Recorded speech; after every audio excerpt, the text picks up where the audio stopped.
من أهم مدن المغرب العربي اللي أثرت بالتاريخ الإسلامي.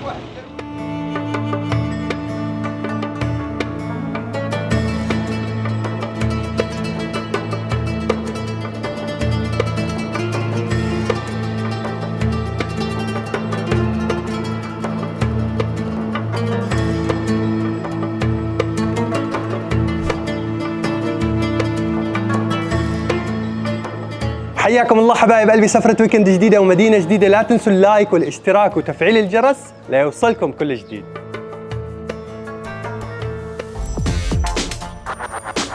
سفرة ويكند.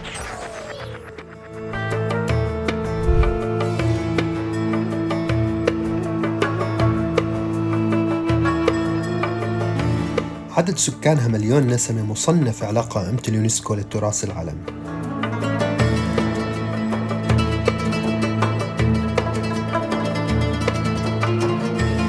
مشهورين بالحرف اليدوية مثل النحت على الخشب اللي بتتشابه مع الأندلس ودمشق.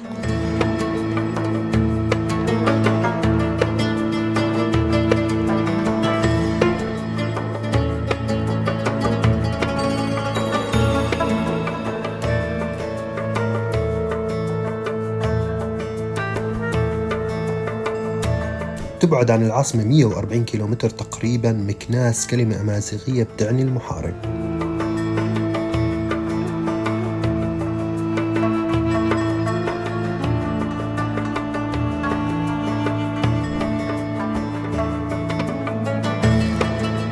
كانت بفترة من الفترات عاصمة المغرب تعتبر سادس أكبر مدن المغرب.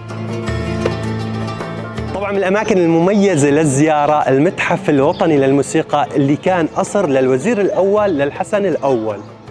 وهذا المكان بيحكي لكم، أو هذا المتحف بيحكي لكم تاريخ الموسيقى المغربية وتطورها وتطور الآلات فيها.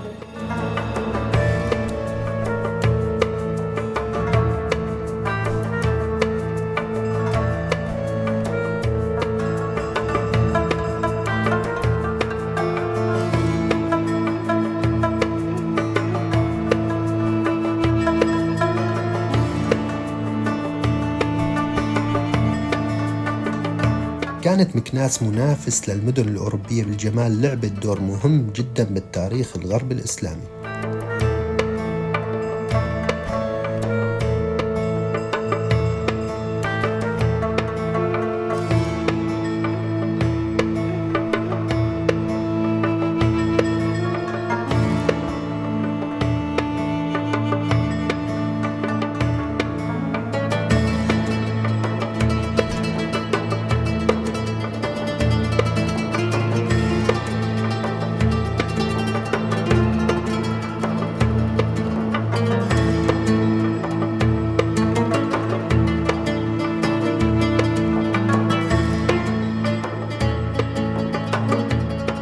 فيها آثار عظيمة ومهمة بيجي السياح كرمال يشوفوها، مثل باب المنصور الضخم اللي زاع صيته بسبب النقوش الفسيفسائية الموجودة عليه، وأيضا القصر الملكي المشهور بأسواره القديمة، وأيضا القصر الجامعي اللي يعتبر من أهم المتاحف للفن المغربي.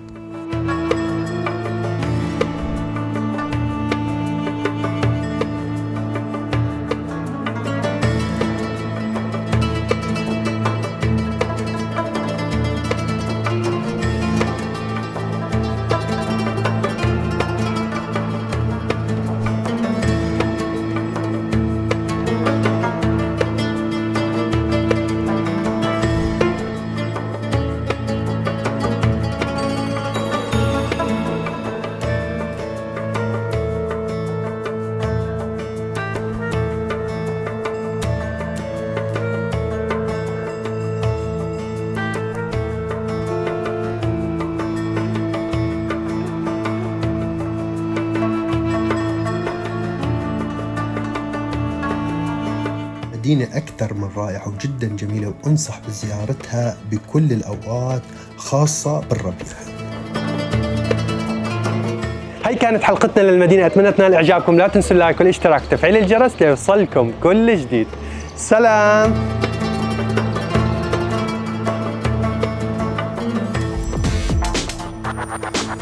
سفرة ويكند.